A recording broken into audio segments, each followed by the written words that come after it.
Hello friends, എൻ്റെ ഒരു വേണു. ഞാൻ യൂണിക് മാക്സിൽ നിന്നാണ്. ഇത് നമ്മൾ സംസാരിക്കുന്നത് നമ്മൾ ഇതുപോലെ വീടുകളിലൊക്കെ സാധാരണ രീതിയിൽ ഉപയോഗിക്കുന്ന ഒരു കോട്ടൺ മാറ്റുകളുണ്ട്. ഇത് ക്ലീൻ ചെയ്യാൻ ഉപയോഗിക്കുമ്പോൾ നിങ്ങൾ ശ്രദ്ധിക്കാതെ പോകുന്ന ഒന്ന് രണ്ട് കാര്യങ്ങൾ പറയാൻ വേണ്ടിയിട്ടാണ് ഞാനിത് വീഡിയോ ഇടുന്നത്. ഇത് വരുന്നതിനകത്ത് നോക്കിയറിയാം, ചെളി നല്ലപോലെ പിടിച്ചിട്ടുണ്ട്.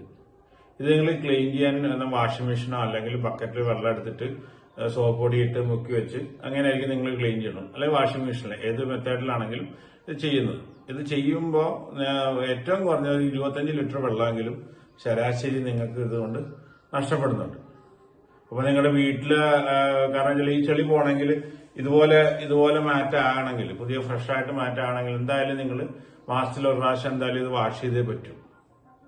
അപ്പോൾ നിങ്ങളുടെ വീട്ടിൽ മിനിമം ഒരു 5-6 മാറ്റ് ഉണ്ടെങ്കിൽ എത്ര ലിറ്റർ വെള്ളം നിങ്ങളൊരു ശരാശരി ഉപയോഗിക്കുമെന്ന് നിങ്ങൾ ആലോചിച്ചാൽ മനസ്സിലാവും.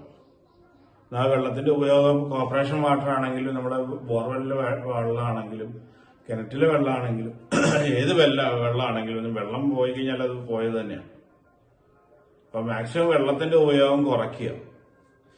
കാരണം ഇതുപോലെ ക്ലീൻ ആണെങ്കിൽ എങ്ങനെയാണെങ്കിലും ഒരു ശരാശരി 20-25 ലിറ്റർ വെള്ളമെങ്കിലും നമ്മൾ ഉപയോഗിക്കും. അപ്പൊ അത്രയും വെള്ളം നമുക്ക് ലോസ് ആവും. അപ്പൊ ഇങ്ങനെയുള്ള സാധനങ്ങൾ മേടിക്കുമ്പോൾ കഴിയുന്നതും ഇങ്ങനെ ഈ വാട്ടറിന്റെ ഉപയോഗം കൂടുതലുള്ള സാധനങ്ങളും നോക്കി മേടിക്കാതിരിക്കുക. കഴിയുന്നത് ഇതുപോലെയുള്ള കൊയർ ടഫ്റ്റഡ് മാറ്റ്, ഇതൊക്കെ ക്ലീൻ ചെയ്യാൻ വളരെ എളുപ്പമാണ്. ഇതൊക്കെ പുറത്തു കൊണ്ടുപോയി കുടഞ്ഞാൽ മതി, അല്ലാണ്ട് വാഷ് ചെയ്യൊന്നും വേണ്ട. നല്ല ആന്റി സ്കിഡ് ആയിട്ടുള്ള നല്ല മെറ്റീരിയലാണ്. അപ്പൊ ഇനി നിങ്ങൾ പർച്ചേസ് ചെയ്യുമ്പോൾ നിർബന്ധമായിട്ട് ഇത് ആലോചിച്ചിട്ട് മേടിക്കുക. ആരുടെ മാറ്റ് മേടിച്ചാലും ഇതുപോലെ നല്ല ക്വാളിറ്റിയുള്ള മാറ്റുകൾ മേടിക്കാൻ ശ്രദ്ധിക്കുക. Thank you.